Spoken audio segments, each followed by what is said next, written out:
Vice President Harris made it to the border after Trump declared his border visit plan. How did she explain that, and how did she do it? California is again leading the progressive movement by legalizing psychedelic drug use. Why did it do that, and why people are strongly against it?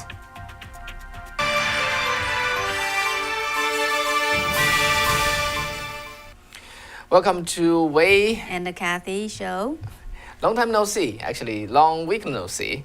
And I'm sorry, actually, as a matter of fact, I'm doing some arrangement so that I can have more time for this show.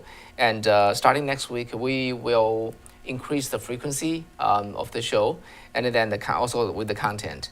And by the way, I know that I owe you guys a lot of jokes. So tonight, I have enough jokes. We're gonna tell the joke all night long. Yeah, folks. Yeah, Just kidding. I have enough jokes for you. So the later part of this show will be a comedy show. So this is the first part is the news show. The second part will be a comedy show. Okay. All right. Let me give you the warning there.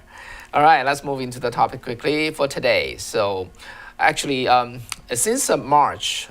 The Vice President Harris has been announcing that she will. Okay, no. In March, President Biden announced that she will be responsible for the border issue, border security. But since then, she never visited the border, and then, so recently, former President Trump announced that he would be visiting the border along with the governor of the Texas. Okay, so after the news got out. Just a few days later, which is also 93 days after President Biden appointed Harris to lead on the border crisis, and she made it to the border. All right. So at this moment, the migrant detentions at the U.S.-Mexico border have reached a 20-year high in recent months. So there's a lot of response. A response there. Okay, so where did she visit?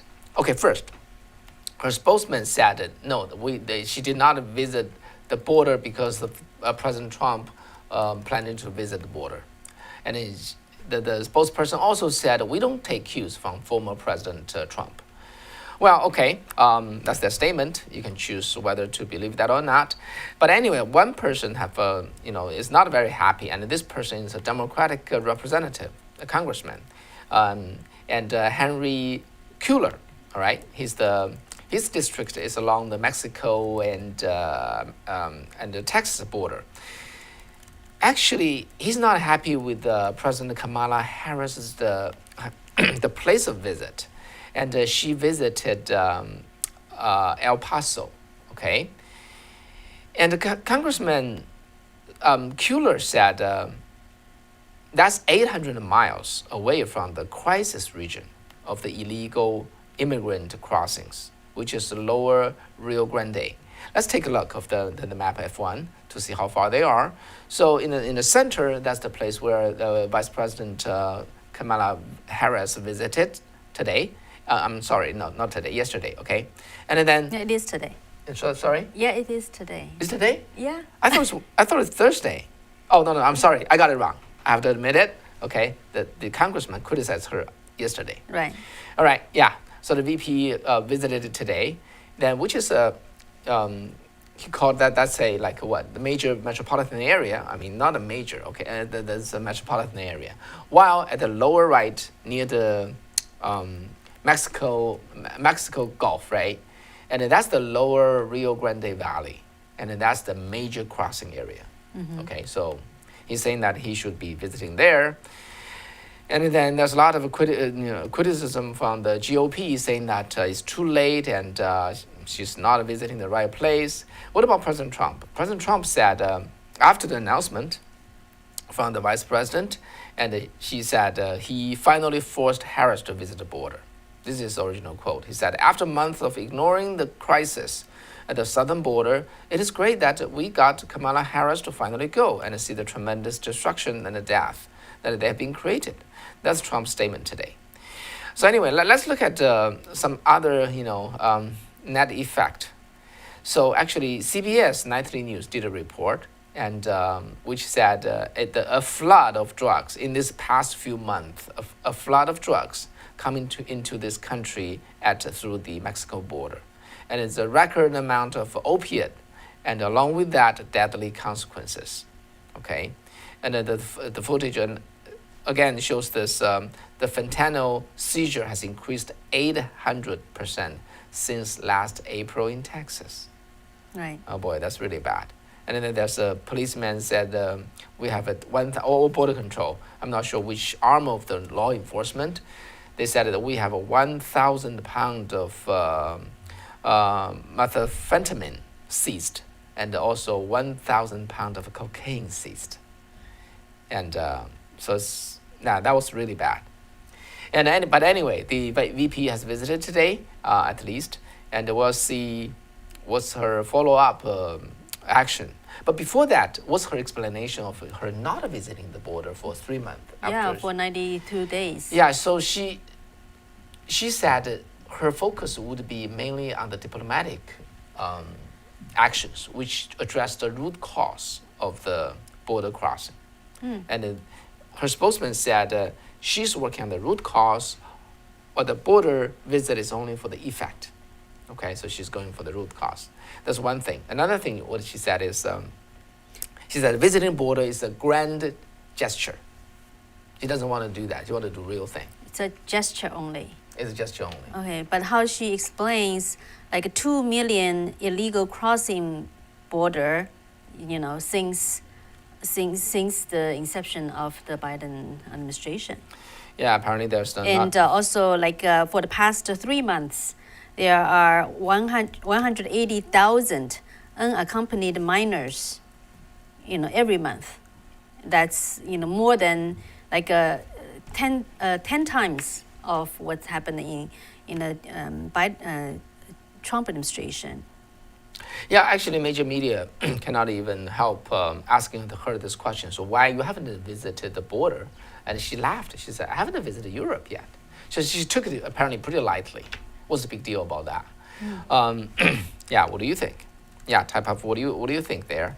And I want to hear from you. Okay, that's first piece of news. At least she went, and we'll see what's her follow-up action. Yeah, I think there's a stark. Yeah, we're gonna talk to you about what's happening in California. Also relates to the drugs, but just a quick, comparison of. I think it's a very stark difference from some of the Republican states, even Iowa. Okay, it's far from the border.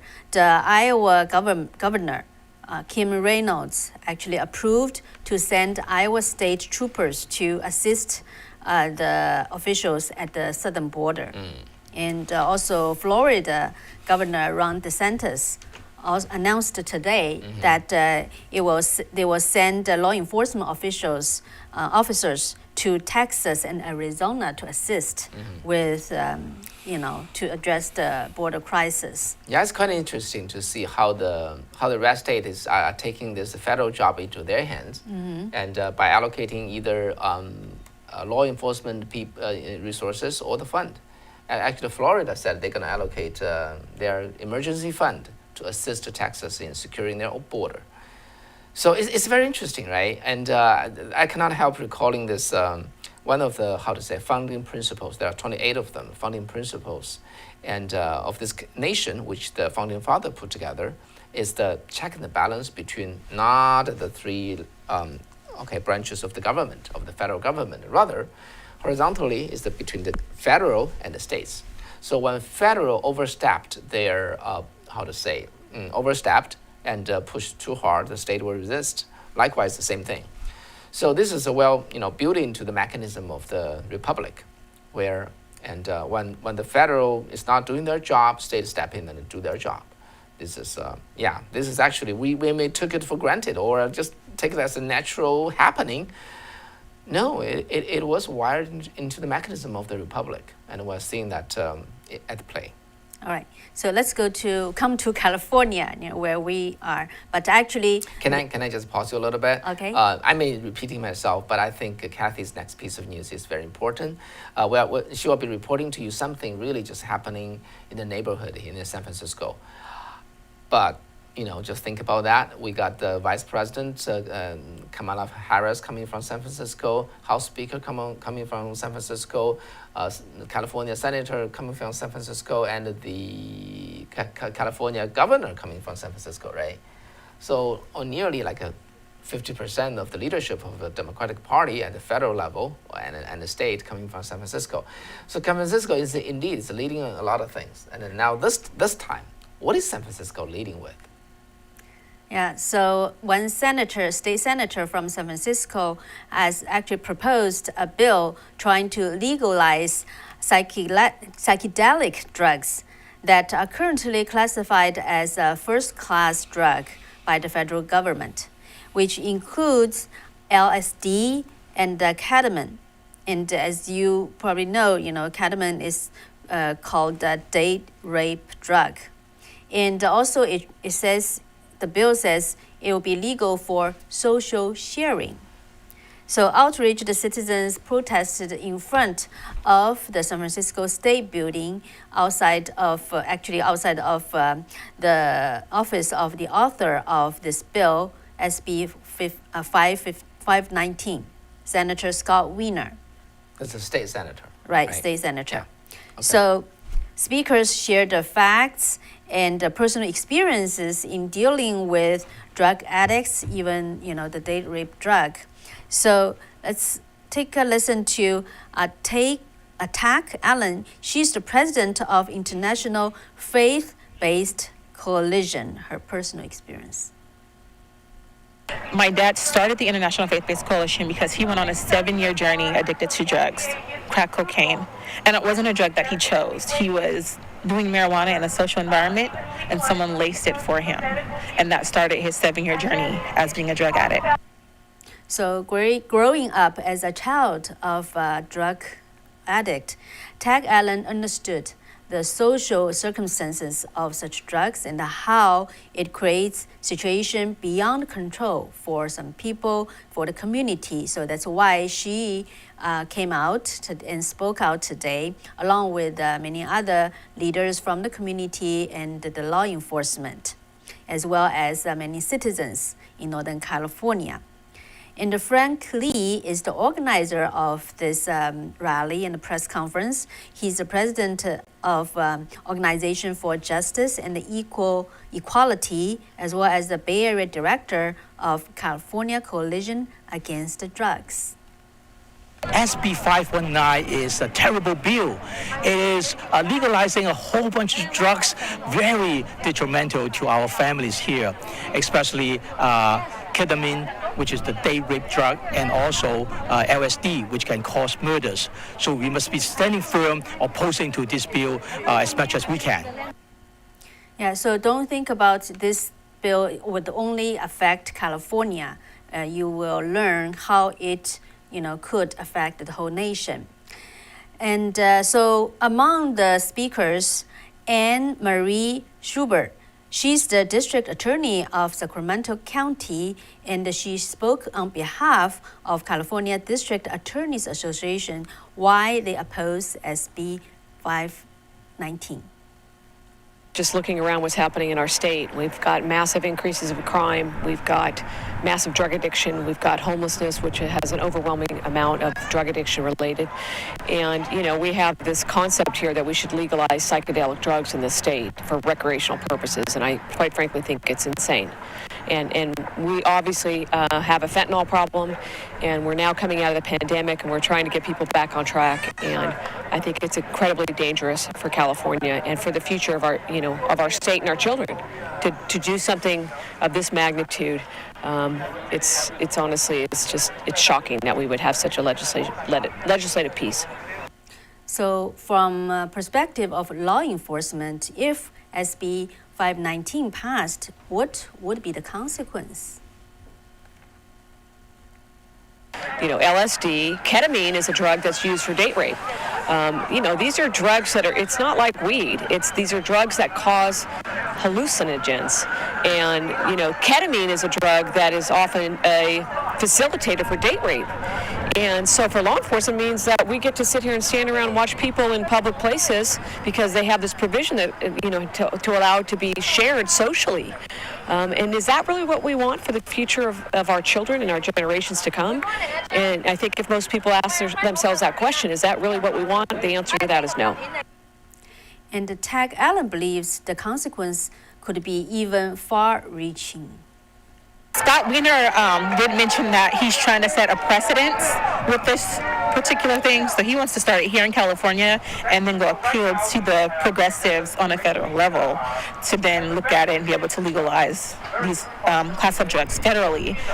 The larger issue is that we're looking at the social sharing of drugs, which again takes things out of people's control, right?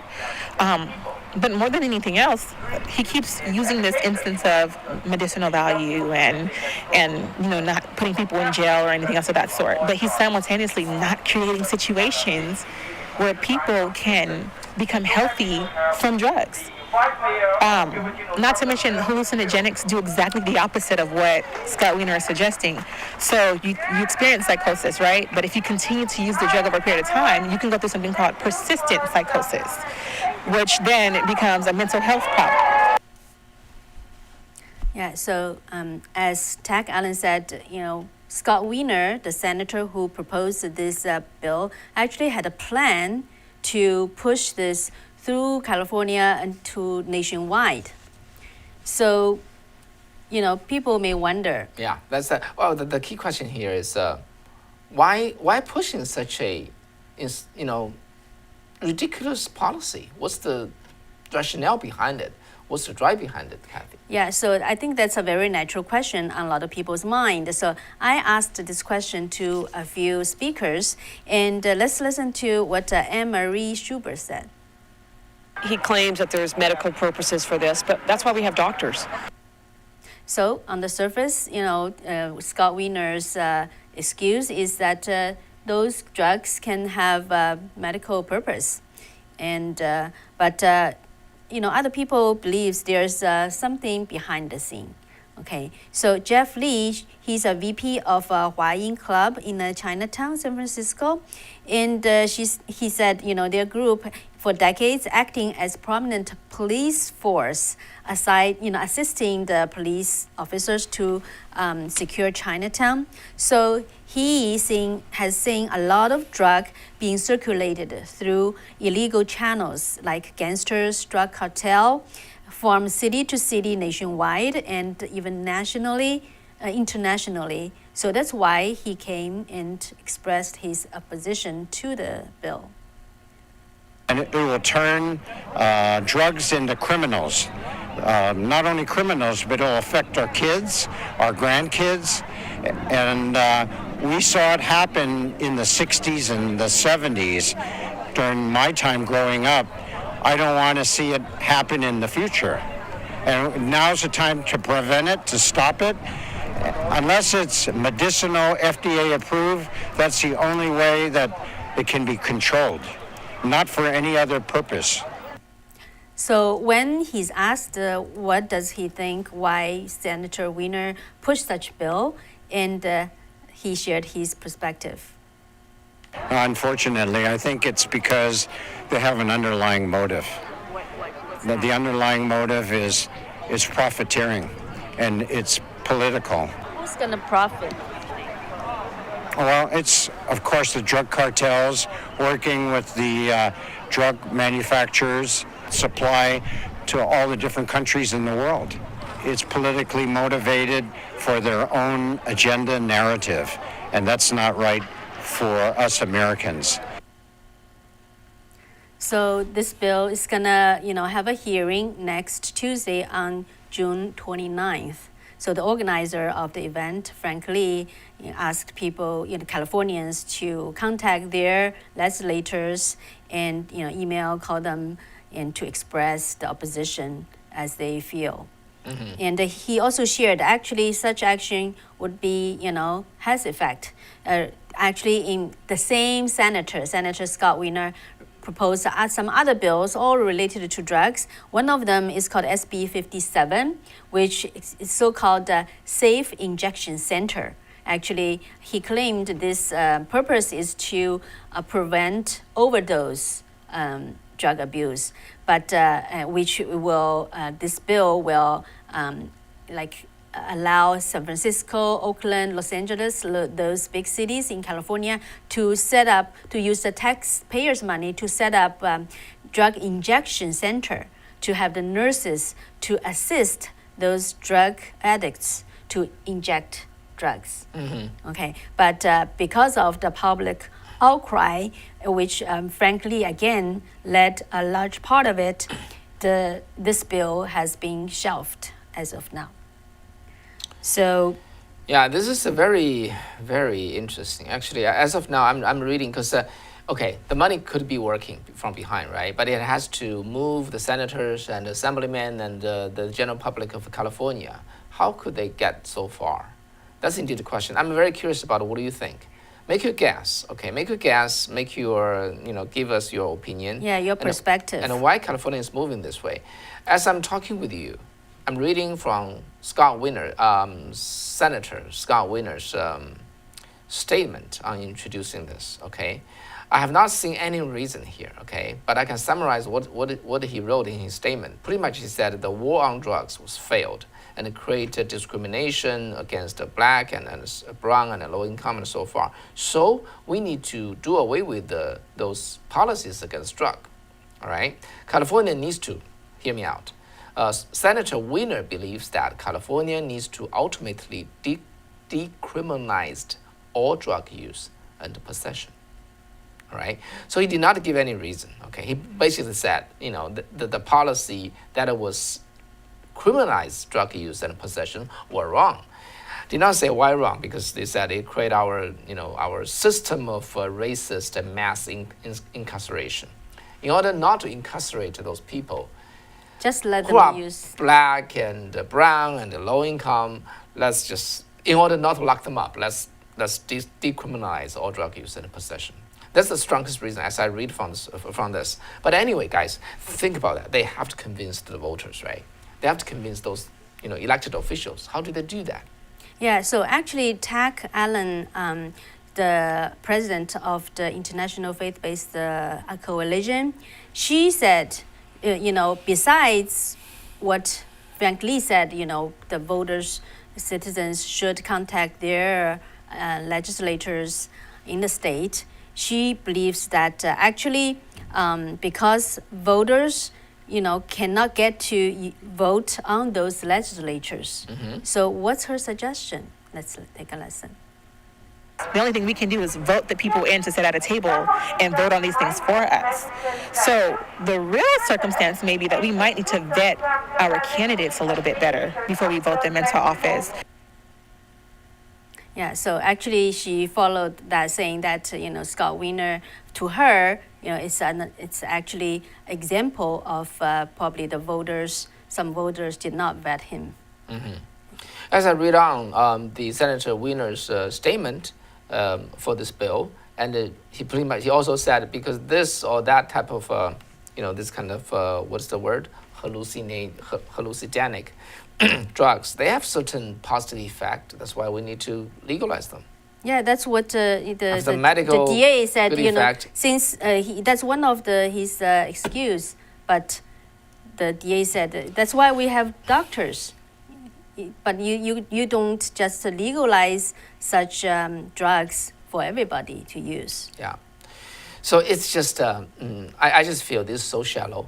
Okay, the rationale is so shallow, yet it is able to convince all the politicians, at least the Democratic politicians, to vote for it. They are still, it's still in the legislation process. Yeah, I'm talking about the marijuana and other things that was passed before. This is very, very puzzling. Okay, and yeah, I actually wanted to pitch in what our Chinese American audience think about this. Early on, just about 3 hours ago, I did a radio show on our radio channel that's in Chinese, and it's a hot call-in and live show. Actually, one of the audience called in, and she said something I think it's very interesting. She said, first of all, as a Chinese American new immigrant, she said, I used to really admire the democratic system in the United States. But, what's going on right now in California makes her so puzzled. And what happened with this democratic system? Okay, that's first question she had. And second question, she said, what happened to those elected officials? Isn't there any kind of institution to check on their ethics and morals before they get elected? Okay, you may laugh at that, but I think what she's, her question is pretty revealing. And then the third point she's making is that, for the common citizens, a lot of things they just don't know. You ask us to call those legislators, we don't know what to say, okay? And so what can we do then? Because she's really not agreeing with such legislatures. So what do you think, Wei? How would you answer to her question? I was still reading. I'm sorry. I was reading Okay. Venus. Okay, let me share how I kind of Okay. responded to her. First of all, because this lady said she was really, puzzled why the democratic system in the United States. Becomes of such. Yeah, she said, I used to really admire. Right. But I said, actually, that's a misunderstanding of a lot of our Chinese American new immigrants. Okay. Yeah, we always think, it's a. I do have comment on that. Yeah, I think you could. Yes, I do. That's I just first share how I kind of respond to her. Yeah. That's some misunderstanding. Our founding father actually established it's not a democratic system; it's a constitutional republic, right? There's difference between republic and the democracy, and we came to, equate these two. They are not. America should not be a democratic nation in the mind of the founding fathers, but it is a constitutional republic. So what's the difference? Okay, the difference is how to say, the republic is yes, elected official run the city, run the government, run the public affairs, but democracy is really just whoever majority wins.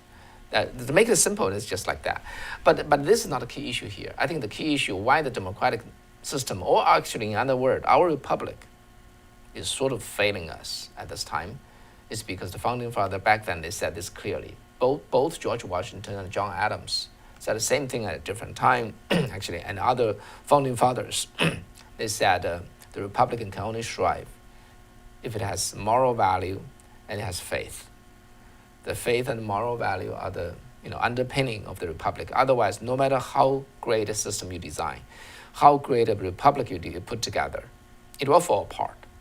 So essentially, it's the law in our mind that really, support the republic.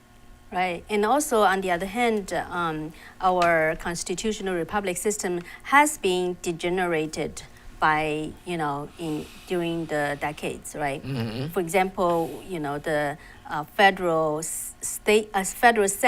senators should be elected by the state legislators, which was changed, right? And also, I think Wei just actually addressed the second question that the audience raised is how come those elected officials their ethics and the moral values, how could we would someone just check on that? And also I think this is indeed what our founding fathers said. No matter how good the system is, the people should have moral values. Yeah. And that also then relates to the religious belief. Yeah, let me speak a bit more about that. What the moral has to do with here, okay, with this very matter. The thing is, the ideology behind this, we call it liberating the drugs, right? Because they said, as long as it's not a kid, as long as it's not in school, Yeah, as so long as 21 it's not and under. 21 under, each adult like us, we have our freedom. Okay, taking drugs, Schedule 1 drugs, which is the top class drugs, doesn't hurt other people. I just take it to myself. I need to have that freedom. I know what to do. I know about my body, so I need to have that freedom. Push this freedom to the extreme. Okay, That's without considering what's our moral value, okay, about us. You know, it's a nation under God, right? What we should do to drugs? There's clear guideline from the religious point of view or from the belief system. We disregard that. We just go after our personal, ultimate freedom or the material freedom, materialistic freedom.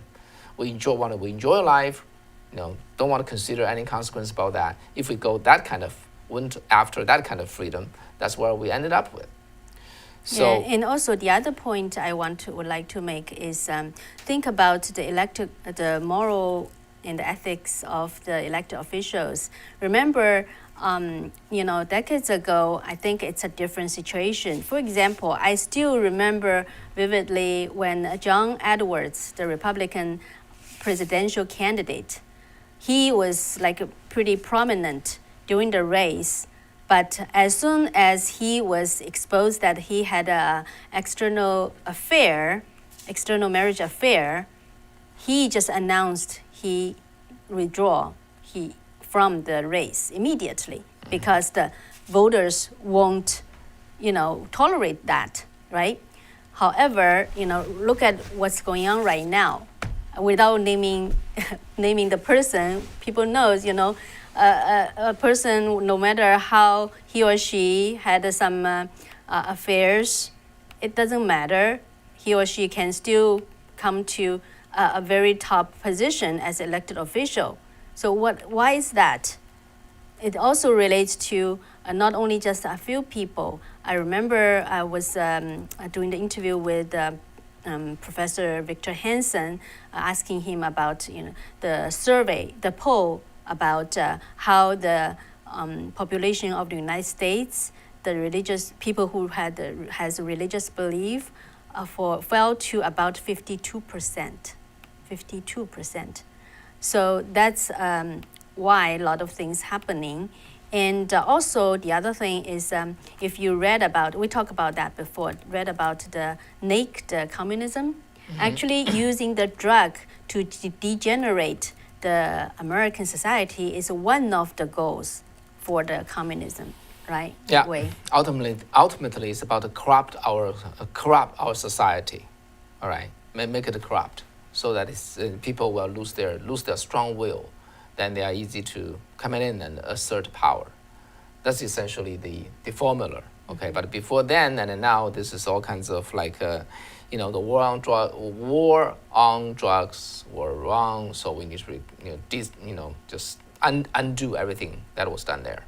Things like that does not make sense, and but it's taking hold of our society. At least they're taking hold of California and San Francisco. In certain sense, we're the front line here. Yeah. Yeah. Okay. Okay. So are you ready for the jokes? I'm in a pretty difficult situation here. Okay. The reason is I have my jokes here in my computer and it went out of power. It's in the middle of the show, right? So I cannot go plug in. So, okay, let me see. I think I really remember this guy. Jimmy, right? All right, Jimmy, and Paris and the donkey. Yeah. Yeah. And Jimmy's Jimmy's my good friend, and he also tell me all kinds of interesting story, right? And then once Jimmy was, went out to do a tour, he just find a buddy. Okay. Because otherwise it's just himself. Okay. For some reason, his wife and his son was not going with him. Okay. So he said, hey, share this room. They just get together, chatting, and good buddies, things like that, right? So they were the talk got deeper, all right? So he's asking him, so why do you want to, come to this tour? This is Africa. It's a trip to Africa. Okay. Yeah. So the other guy said, well, to see the nature is really in my blood, all right? So I really don't like the city life. I'm disgusted when the emission of the car make me sick, right? Okay. And then the city life make me bored. I really want to go to the nature. I want to go to a place where human never set their foot on, and I want to breathe the freshest air on this earth. Okay. I want to go to the very original state of the forest, and that's why I'm here. So he very sincerely asked Jimmy, so why do you take on this tour? Jimmy said, because my son is playing a lot of saxophone at home. It's too noisy. Yes, he was driven out of his home by his son. Okay, and then the next one, I think Cassie won't like it, but I will say it anyway. Okay. Okay, so remember this. The next one, this one is a real story. It's not a joke. Okay, so when Chinese people come to the United States, right? They run into all kinds of things, and things that are not. They don't know how to deal with. English is limited. So culture shock. Yeah, and this is not culture shock. Okay. Like we have Kathy and I have a common friend. His name is Xu Zhen, right? Remember? Oh, okay, Gene. He got a lot of tickets, right? Traffic tickets. Yeah, to the point of his license would be revoked. And then he at the last time he got this ran into this cop, and he just pretended he just don't understand English. Oh. If the police say, show me your driver's license, he said, 你在说什么？我不知道. I don't know what you are talking this about. Guy knows English perfectly well, but he just cannot take that another ticket. Otherwise, he's going to lose his driver's license. So in a certain way, he managed his way through. Okay, because the police have to have him sign on the ticket. He refused to sign. He said, I in Chinese, he said, I don't know what you're talking about. It's a pretty hard, effort to get, to get away from that. He could be put into jail, right? Right. So then I came across an American story which is much more better than his, because this country, what I'm really impressed about this country is the humor of this country, and people know how to tell jokes to sometimes the best way to get avoid troubles through your humor. So Jimmy was driving someday like 95 miles, okay. Very, very fast, and he thought remember he rode his donkey to San Francisco. His donkey is crazily fast. So when he was driving his race car, he also drove very fast. So 95 miles, he got chased down, and the police was trying to, chase him down. He just speed up, and police chase on, and then finally he found he cannot get away. He pulled over. The police actually was in a good mood. He said, and this is last day of the month, okay? I already met my quota. In California, Highway Patrol, they have their quota. How many tickets they need to issue? I already met your quota. If you give me a good reason, I could let you go. What's a good reason? Driving 95 miles per hour. So what could Jimmy say? Yeah, what's the excuse? Well, okay. Jimmy said, okay, this is my reason, okay. My wife ran away with a policeman a week ago. No, don't laugh. Not yet. My wife ran away with a policeman a week ago. And when you were chasing me, I thought you want to send her back to me. So I ran like crazy. I drove like crazy. Okay, that's how he got away from that ticket, right? It's important, right? It has to be funny. He cannot deny his crime, his violation, and it has to do with the policeman. So he said, that's my story. So he got a very scary wife. I know that Cassie hasn't got that yet.